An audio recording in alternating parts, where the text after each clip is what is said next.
Dubbiin gola shanii as ba'aa jirtu waan ajaa'ibaati. Oduun tibbanaa dhagaa jirru jaarsanyii fi qeerransoowwan lawuu isaaniin ibiddi cimaan jarreen kana gidduutti uumamuu odeeffannee jirra. Hidhattoonni garee kana lamaan gidduutti walitti bu'iinsi guddaan uumamuu oduun miliqxee baatee nu geessee jirti. Gareen jaarsanyii fi qeerransoon ajajamaa jiran naannoo godina Shawaa Kibbaa fi Bahaatti argaman hidhattoonni shanii walitti galagaluun garee qeerransoon nama fiigaa jedhamuun itti aanaa jaalsanyii fi hidhattoota isaa hedduu irratti dhukaasuun ajjeesaa jiraachuu odeeffannee jirra. Walitti bu'iinsa kanaan hidhattoonni lakkoofsaan hin beekamne hedduun akka baalaa harca'aa jiraachuu beekameera. Kan biraan walitti bu'iinsa kanaan itti aanaa sanyii kan ture fiigaan du'uu isaatiin wal qabatee hidhattoonni garee marroon ajajamaa jiraniin balaa hamaa akka kaasan godheera. Dabalataan gareen hooggantoota kanaa jireenyaan rabbumaa kan jedhamu fiigaaf deeggarsa taasisuu fi eebbisaa kan jedhamu gara qeerransoo goruun walitti bu'iinsi sun humnaa ol akka ta'u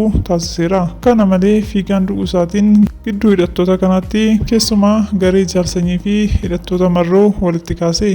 Odeeffannoo dabalataan shaneen Wallaggaa Birgeedii Bakakkaa jedhamuun waamamu shanee giddu galeessaa yookiin Shawaa irratti guyyaa kaleessaa irraa eegaluun haleellaa irratti baneen obboleessaa Jaalboruu dabalatee miseensonni garee shanii Shawaa irraa namoonni 11 wareegamuun baramee jira.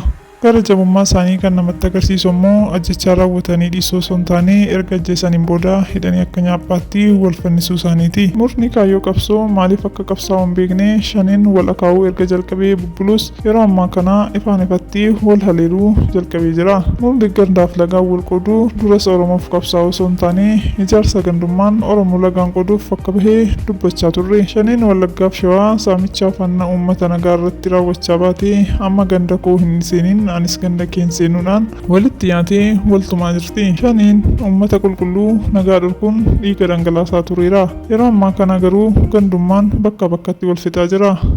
Murni hannaa qonnaan bulaa, hayyuu, daldalaa fi barataan osoo nafiin dugugga sanyii Oromoo irratti raawwatu kun Oromoof diina oliiti.